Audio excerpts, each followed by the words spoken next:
Hello students, कैसे हैं आप सभी। मैं उम्मीद करता हूं पिछले टॉपिक को आपने ध्यान से पढ़ा होगा। आज हम उद्योग की श्रृंखला के अंतर्गत भारत के प्रमुख रसायन उद्योगों के बारे में अध्ययन करेंगे। रसायन उद्योग क्या है और इसके अंतर्गत मुख्य रूप से कौन कौन से इंडस्ट्रीज़ को शामिल किया जाता है, इसके बारे में हम पढ़ेंगे और इसका क्या महत्व है। भारत में वस्त्र, लौह इस्पात, इंजीनियरिंग उद्योगों के पश्चात रसायन उद्योग एक चौथा बड़ा समूह है। ये समूह है, कोई एक इंडस्ट्री नहीं है, कई उद्योगों का समूह है। इससे अन्य उद्योगों जैसे लौह इस्पात, वस्त्र, कागज, कृत्रिम रबर, प्लास्टिक, पेंट, साबुन, उर्वरक, औषधि, कीटनाशक आदि उद्योगों को कच्चे माल की आपूर्ति होती है, अर्थात इनमें निर्मित कच्चा माल अन्य उद्योगों में उपयोग में लाया जाता है। इसके अंतर्गत प्रमुख उद्योग निम्न हैं, जैसे पेट्रो रसायन उद्योग, उर्वरक उद्योग, प्लास्टिक उद्योग, औषधि निर्माण, सीमेंट, चमड़ा और कांच उद्योग। ये सभी रसायन उद्योग की अंतर्गत सम्मिलित किए जाते हैं। इनके बारे में हम सामान्य जानकारी प्राप्त करने का प्रयास करते हैं कि इनका क्या अर्थ है। सबसे पहले हम देखते हैं पेट्रो रसायन उद्योग क्या है। इनके छोटे छोटे जो शब्द हैं, इनका अर्थ भी समझना जरूरी है। पेट्रो रसायन उद्योग ऐसे रसायन तथा यौगिक हैं जिन्हें मुख्य रूप से पेट्रोलियम पदार्थों से प्राप्त किया जाता है। तो पेट्रो रसायन उद्योग क्या है? ऐसे पदार्थ जो पेट्रोलियम पदार्थों से प्राप्त होते हैं। अब इनका क्या उपयोग है? इनका उपयोग कृत्रिम रेशा, प्लास्टिक, कृत्रिम रबर, रंग रोगन, कीटनाशक, डिटर्जेंट और औषधि निर्माण में किया जाता है। देश में पेट्रो रसायन उद्योग की शुरुआत निजी क्षेत्र में 1966 में union carbide India limited Trombay के संयंत्र की स्थापना से हुई। कहाँ पर हुई थी? ट्राम्बे में। सार्वजनिक क्षेत्र का पहला कारखाना इंडियन पेट्रोकेमिकल लिमिटेड बड़ोदरा में 1969 में स्थापित हुआ। ये था पेट्रो रसायन उद्योग। उर्वरक उद्योग, फर्टिलाइजर इंडस्ट्री। भारत में इन उद्योगों की शुरुआत 1906 में तमिलनाडु के रानीपेट में सुपर फास्फेट संयंत्र की स्थापना से हुई। तो पहला सुपर फास्फेट संयंत्र कहाँ स्थापित हुआ? तमिलनाडु के रानीपेट में। लेकिन इसकी वास्तविक विकास या प्रगति 1951 में फर्टिलाइजर कॉरपोरेशन ऑफ इंडिया द्वारा झारखंड के सिंदरी में कारखाने की स्थापना करने के साथ हुई। उर्वरक उद्योग, ये जो उद्योग हम पढ़ रहे हैं, इसका काफ़ी महत्व है। इसके अंतर्गत और क्या चीज़ें आती हैं, पहले हम वो समझ लेते हैं। इसमें कच्चे माल के तौर पर, अर्थात इन उद्योगों में कच्चा माल क्या प्रयुक्त होता है? नेफ्ता, कोक ओवन गैस, विद्युत अपघटनी हाइड्रोजन, फास्फेट, गंधक, जिप्सम, ये एक प्रमुख कच्चे माल हैं। नाइट्रोजनी उर्वरक बनाने वाले 70% से अधिक कारखाने नेफ्ता का प्रयोग करते हैं। नेफ्ता क्या है मैं अभी आपको बताऊंगा, आप इसको भी ध्यान से समझ लेंगे। भारत में सार्वजनिक और निजी दोनों क्षेत्रों द्वारा उर्वरकों का उत्पादन किया जाता है। सार्वजनिक क्षेत्र में स्थापित प्रमुख कारखाने भारतीय उर्वरक निगम, जो 1961 में स्थापित हुआ। इसके कारखाने झारखंड के सिंदरी में, तेलंगाना के रामागुंडम, उत्तर प्रदेश के गोरखपुर, छत्तीसगढ़ में कोरबा और उड़ीसा के तलचर में स्थापित हैं। फिर 1978 में हिंदुस्तान उर्वरक निगम की स्थापना हुई, जिसके कारखाने बिहार के बरौनी, बंगाल के दुर्गापुर, असम के नामरूप और बंगाल के हल्दिया में स्थापित हैं। इफ़को का नाम आपने सुना होगा। इसकी स्थापना 1967 में हुई। इसका पूरा नाम है भारतीय कृषक उर्वरक सहकारी निगम। कलोल और कांडला गुजरात में है। फूलपुर यूपी, पारादीप उड़ीसा और आंवला उत्तर प्रदेश में इसके कारखाने हैं। इसके बाद कृषक भारती कोऑपरेटिव 1980 में, इसके कारखाने हजीरा गुजरात में, लांजा महाराष्ट्र में और वाराणसी यूपी में। National fertiliser limited 1974, Punjab MP और हरियाणा में इसके कारखाने हैं। इसके बाद प्लास्टिक उद्योग की बात हम करें तो प्लास्टिक उद्योग सनराइज इंडस्ट्रीज के नाम से जानी जाती है। अपने गैर संक्षारकता और आर्द्रता रोधी गुणों के कारण इसे पैकिंग, रसायनों के संग्रहण, टेक्सटाइल, भवन निर्माण, वाहन निर्माण, इलेक्ट्रॉनिक्स, प्रतिरक्षा, अंतरिक्ष, सागरीय इंजीनियरिंग, खेलकूद आदि कार्यों में शामिल किया जाता है। तापीय गुणों के आधार पर इसे दो भागों में बांटा जाता है, एक थर्मोप्लास्टिक और एक थर्मोसेट। फिर औषधि निर्माण उद्योग, ये भी रसायन उद्योग के अंतर्गत आता है। वर्तमान में जिस प्रकार से बीमारियां और उनकी तीव्रता बढ़ती जा रही है, इसके चलते औषधि निर्माण उद्योग तीव्र वृद्धि करने वाला उद्योग बनकर उभरा है। Indian drugs and pharmaceutical limited देश का मुख्य औषधि निर्माण प्रतिष्ठान है, जिसके संयंत्र कहाँ स्थापित है?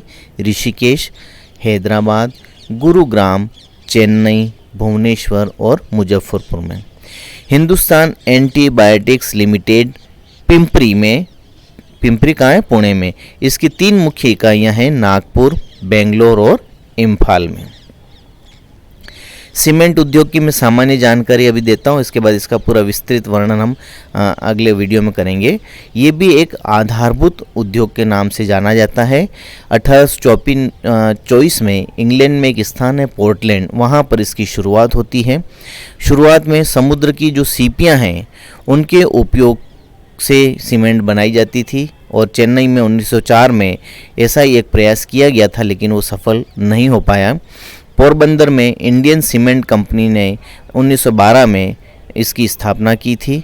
सीमेंट एक भार राशि उद्योग की श्रेणी में आता है। इसके जो कच्चे पदार्थ हैं वो है चूना पत्थर, कोयला, जिप्सम, बॉक्साइट। पहला विश्व युद्ध के कारण इस उद्योग को भारत में काफ़ी प्रोत्साहन मिला और इसकी स्थापना में परिवहन और कच्चा माल मुख्य भूमिका निभाते हैं। भारत के जो प्रमुख उत्पादक राज्य हैं उनमें राजस्थान, एमपी, छत्तीसगढ़, गुजरात और यूपी हैं। प्रमुख इनके कारखाने जैसे लाखेरी, माधोपुर, उदयपुर, सिरोही, ब्यावर, चित्तौड़, नागौर ये राजस्थान में है। एमपी में सतना, कटनी, जबलपुर, नीमच, रतलाम। छत्तीसगढ़ में दुर्ग, मांडर, जामुल, भाटापारा। गुजरात के द्वारका, पोरबंदर, यूपी के डल्ला, चुनार आदि। चमड़ा उद्योग भी रसायन उद्योग के अंतर्गत आता है। इसके बाद कांच उद्योग, वो प्राचीन काल से ही हमारे यहाँ इसका शुरुआत हुई थी और 1870 में झेलम में हुई थी, लेकिन सफलता 1941 में मिली। कांच उद्योग में कच्चे माल के तौर पर सिलिका रेत, सोडा ऐश, फेल्सपार और चूना पत्थर उपयोग में लाया जाता है। राजमहल की पहाड़ियों के मंगलाहार, पाथरघट्टा क्षेत्र, इलाहाबाद के लोहागड़ा, शंकरगढ़, संखेड़ा गुजरात आदि से प्राप्त किया जाता है। जो मुख्य केंद्र हैं कांच उद्योग के वो हैं मुरादाबाद, आगरा, अलीगढ़, बिजनौर, ये सब यूपी में है। बंगाल में कोलकाता, हावड़ा, महाराष्ट्र में मुंबई, पुणे, सतारा, गुजरात के भरूच, वडोदरा आदि में। अब जो रासायनिक उर्वरक उद्योग हैं, रसायन उद्योग के अंतर्गत जो मुख्य शाखा है वो है रसायन उर्वरक, जो काफ़ी इम्पोर्टेंट है, जिसके महत्व की बात मैंने वीडियो शुरू होने पर ही कर दी थी आपके सामने। तो औद्योगिक रसायन, जो हमारा रसायन उद्योग है उसके अंतर्गत उर्वरक उद्योग इसका ही एक प्रमुख पार्ट है, इसी की एक शाखा है और वैज्ञानिक कृषि के विकास में इसका बहुत बड़ा योगदान है। तो आपको इसका महत्व समझ में आ गया होगा। कृषि के लिए रासायनिक उद्योग 3 प्रकार की विभिन्न उपयोगी वस्तुएं प्रदान करता है। कौन कौन सी? नंबर 1 रासायनिक उर्वरक, नंबर 2 कीटनाशक दवाएं और नंबर 3 कृषि संबंधी रोगनाशक दवाएं। ये तीनों पदार्थ प्रति हेक्टेयर उत्पादन बढ़ाने में सहायक होती, इसीलिए उर्वरक उद्योग का रसायन उद्योग में काफ़ी महत्व है। यह भारत का एक महत्वपूर्ण उद्योग है। लागत उत्पादित माल की कीमत आदि की दृष्टि से इसका स्थान देश के उद्योगों में इस्पात उद्योग के बाद दूसरा है। भारत विश्व में नाइट्रोजन युक्त उर्वरक की दृष्टि से अमेरिका और चीन के बाद तीसरा और फास्फेट उर्वरक की दृष्टि से 9वां स्थान रखता है। यह स्वतंत्र भारत का सबसे नवीन उद्योग है। हरित क्रांति का श्रेय इसी उद्योग को जाता है। यदि आपसे पूछ लिया जाए कि रसायन उद्योग का या उर्वरक उद्योगों का क्या महत्व है, तो आप इस पहले पैराग्राफ को पढ़ करके इसका उत्तर दे सकते हैं। इसका विकास और वृद्धि किस तरह से हुई, तो तमिलनाडु के रानीपेट में 1906 में स्थापित हुआ। 1944 में अमोनिया और 47 में अमोनियम सल्फेट के कारखाने कर्नाटक के वेलेगुला और केरल के अलवाय नामक स्थान पर खोले गए। 1951 में इस उद्योग के विकास में क्रांतिकारी परिवर्तन आया। सार्वजनिक क्षेत्र में भारतीय उर्वरक निगम की स्थापना 1951 में हुई और सिंदरी में इसी ने खाद का कारखाना स्थापित किया और धीरे धीरे उत्पादन बढ़ने लगा। देश की सबसे महत्वपूर्ण इकाई भारतीय उर्वरक निगम है, जिसके कारखाने कहाँ पर हैं? सिंदरी, ट्राम्बे, नांगल, गोरखपुर, दुर्गापुर और नामरूप में, जो मैंने पहले भी आपको बताए थे। ये ऐसे कारखाने हैं जो देश का 67% उर्वरक तैयार करते हैं। 67% कुल उत्पादन का यहाँ पर होता है। इस निगम ने बरौनी, तलचर, रामगुंडम और कोरबा में भी उर्वरक कारखानों की स्थापना की है। ये भी नाम मैंने आपको पहले बता दिए हैं। उर्वरक के उत्पादन में लगी अन्य सार्वजनिक संस्थाएं उर्वरक और रसायन ट्रावनकोर लिमिटेड, मद्रास उर्वरक लिमिटेड, हिंदुस्तान स्टील लिमिटेड और नेवेली लिग्नाइट लिमिटेड। ये सब सार्वजनिक क्षेत्र की संस्थाएं हैं। ये संस्थाएं उर्वरक का उत्पादन सहायक उत्पादन के रूप में करती हैं। सार्वजनिक क्षेत्र के अंतर्गत इस उद्योग का विकास अधिक हुआ है। नेशनल फर्टिलाइज़र लिमिटेड की स्थापना 74 में हुई। इसके बाद भारतीय उर्वरक निगम और नेशनल फर्टिलाइज़र लिमिटेड को वितरण, भंडार और भौगोलिक आधार पर 1978 से 4 कंपनियों के रूप में पुनर्गठित किया गया। राष्ट्रीय उर्वरक निगम के 3 कारखानों की संस्थापित क्षमता 9.06 लाख टन नाइट्रोजन के उत्पादन की है। इसके कारखाने सिंदरी में, गोरखपुर में, तलचर, रामागुंडम में। नेशनल फर्टिलाइज़र लिमिटेड के 5 कारखाने, जो देश में नाइट्रोजन युक्त उर्वरकों का उत्पादन करने वाला सबसे बड़ा संगठन है, कहाँ पर है? नांगल, भटिंडा, पानीपत, बीजापुर। राष्ट्रीय केमिकल और फर्टिलाइज़र लिमिटेड पर ट्राम्बे संयंत्र और थाने स्थित गैस आधारित विशाल उर्वरक संयंत्र की जिम्मेदारी है। हिंदुस्तान फर्टिलाइज़र कॉरपोरेशन के 5 कारखाने हैं, जो असम के नामरूप में, दुर्गापुर, हल्दिया और बरौनी में हैं।